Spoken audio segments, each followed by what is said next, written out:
अब जाउँ हामी आउटपुटतिर है। अब आउटपुट भनेको त सिआउट अब्जेक्ट युज गरिसकेका छौँ हामीहरूले होइन। अब यो अपरेटर होइन, यो इन्सर्सन अपरेटर सँगसँगै हामीले सिआउट युज गरिसकेपछि चाहिँ आउटपुट हुन्छ होइन।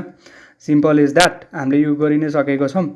अनि अब भनौँ न, अब हामीले जति चाहिन्छ त्यति चाहिँ युज गर्न सक्छौँ क्या। जस्तो यहाँनिर हेऱ्यो भनेदेखि यहाँ एउटा सिआउट दुईवटा सिआउट छ नि होइन। तर चाहिँ के हुन्छ भन्दा यो सिआउट युज गर्दाखेरि यो छुट्टिएर आउँछ भन्ने हुँदैन कि। जस्तो चाहिँ यो हामीले अहिले हेरेर एक्जिक्युट गरी हेरौँ होइन। जस्तो चाहिँ यो जुन छ नि, यसलाई चाहिँ नेम स्पेस यसले युज गर्न दिएन भने चाहिँ यसलाई यहीँ गर्नु पऱ्यो होइन। योलाई छुट्याएर गर्दा नि हुन्छ है। सिआउट यसरी गर्दा नि भयो होइन। नेम स्पेस चाहिँ हामीलाई चाहियो होइन। अब यो यहाँ त न्यू लाइन, योलाई पनि हटाइदिएँ है मैले।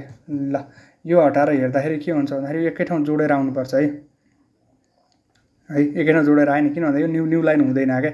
न्यू लाइन हुनको लागि चाहिँ हामीले स्पेसल क्यारेक्टरहरू राख्न मिल्छ होइन। जस्तो यहाँनिर हामीले हेर्छौँ एकछिनमा, न्यू लाइनको लागि चाहिँ एउटा सेक्सनमा छ। यसरी नेसेसरीली चाहिँ के हुन्छ भन्दाखेरि आउटपुट गर्दाखेरि चाहिँ हामीले जति पनि सिआउटहरू चाहिँ युज गर्न सक्छौँ, जति पनि सिआउट अब्जेक्टहरू गर्न सक्छौँ, जति पनि प्रिन्ट गरे जस्तै।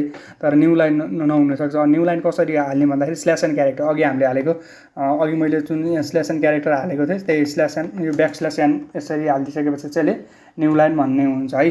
अब एउटा यसरी चाहिँ गऱ्यो हुने भयो। अब एउटाले चाहिँ यसरी एउटा लाइन ब्रेक गर्ने भयो भने, अब मल्टिपल राख्यो भने के हुन्छ होइन। हामीलाई अब एउटा ब्रेक लाइन जस्तो हाल्नु पऱ्यो भने के हुन्छ भन्ने भयो है। जस्तो यहाँ दुईवटा राख्यो भने के हुन्छ त है। दुईवटा राखेँ हेरौँ, दुईवटा राख्दाखेरि एउटा चाहिँ ब्ल्याङ्क लाइन बनाइदिन्छ क्या यसले। यहाँ हेऱ्यो भने अहिले त त्यहाँ एउटा मात्रै थियो भनेको, एउटा मात्रै ब्रेक भएको थियो। यहाँनिर अर्को एक्स्ट्रा एडिसनल लाइन आएन होइन। यसरी चाहिँ के हुन्छ भन्दाखेरि दुईवटा ब्याकस्ल्यास एन हालिसकेपछि चाहिँ के हुन्छ, यसले लाइन ब्रेक गरिदिन्छ क्या है। एउटा लाइनले टर्मिनेट गरिदिन्छ होइन। अब त्यसको साटो हामीले यो ब्याकस्ल्यास एनको साटो चाहिँ हामीले यो इन्डियल भन्ने पनि युज गर्न सक्छौँ सिआउटमा होइन। अब यो भनेको मल्टिपल सिआउटहरू नै हो होइन। यसरी पनि हामीले हाल्न सक्छौँ। नभएदेखि कसरी नै हाल्न सकिन्छ भने चाहिँ यसरी हाल्दा नि भयो होइन। एउटा भनेको एकै ठाउँ यसरी हाल्दा पनि भयो इन्डियल भनेर। इन्डियलको लागि अब यहाँनिर यो नेम स्पेस दिनु पऱ्यो। बरु भन्दाखेरि हामीले नेम स्पेसै यसरी किन लिएन, इन्डियल यही त हुने होइन। के लिने कि नेम स्पेस इज नट एलाउडेड भन्यो। ए यहाँ डबल हुन्छ नि त होइन। यस्तो सरी यो गर्दैपछि दिन्छ। ल नै है भनेपछि हाम्रो के भयो, यसरी लाइन ब्रेक गर्नु दियो नि त होइन। लाइन ब्रेक गर्नु दियो, तलको लाइन ब्रेक छैन। अब यसलाई गर्ने भनेको यसरी गर्दा नि हुन्छ क्या। अब यसरी चाहिँ अब हरेक बेला चाहिँ यो यसरी चाहिँ यो एसटिडी क्यारेक्टर पछि यो डबल कोलन हाल्नु पऱ्यो होइन। योभन्दा बरु यहाँ नेम स्पेस डिफाइन गरिदियो। अनि त्यसपछि आनन्दले यो चाहिँ यो अब्जेक्टहरू चाहिँ हामीले के गर्न सक्छौँ भन्दाखेरि चाहिँ इजिली चाहिँ के गर्न सक्छौँ, युज गर्न सक्छौँ है। त्यो भएर चाहिँ हामीले नेम स्पेसरी युज गरिरहेको हुन्छ। अब यहाँ डिफ्रेन्ट अब स्पेसल क्यारेक्टरहरू छ होइन। यो स्केप सिक्वेन्स भन्नेहरू छ। जस्तो चाहिँ यो भन्यो भने ट्याब होइन, होरिजेन्टल ट्याब क्रिएट गरिदिन्छ यसले। ब्याकस्ल्यास यो दुईवटा गरिसकेपछि चाहिँ एउटा अब भनेको यो के गरिदिन्छ भन्दाखेरि यो ब्याकस्ल्यास एउटालाई यो चाहिँ इग्नोर गर भनेको, यसलाई चाहिँ स्केप गर भने जस्तो हो क्या भनेको। त्यो राइट गर्दाखेरि चाहिँ एउटा चाहिँ यो आइसकेपछि हामीले यो ब्याकस्ल्यासै इन्टर गर्नु छ भनेदेखि चाहिँ हामीले दुईवटा ब्याकस्ल्यास युज गर्नुपर्ने हुन्छ।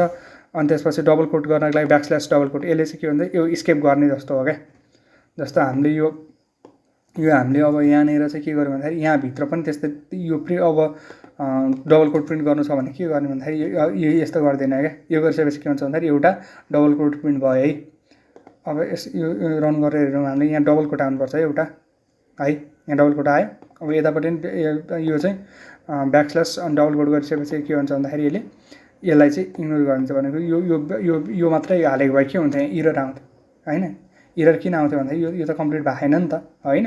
त्यसरी चाहिँ हाल्न मिल्दैन क्या। अब यस्तो स्पेसल क्यारेक्टरहरू हाल्नको लागि चाहिँ हामीले यहाँ यो सिक्वेन्सहरू यो यिनीहरू युज गर्नुपर्ने हुन्छ क्या। स्केप सिक्वेन्सहरू युज गर्नुपर्ने हुन्छ। यो लाइन ब्रेकको लागि चाहिँ न्यू लाइनको लागि चाहिँ ब्याकस्ल्यास एन होइन। अनि ट्याबको लागि ब्याकस्ल्यास टी।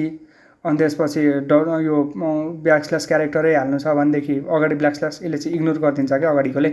अनि यो अब सिङ्गलको डबल कोट हाल्नु छ भने त्यही अनुसार ब्याकस्ल्यास, अनि त्यो यसरी चाहिँ हामीले युज गर्न सक्छौँ है त।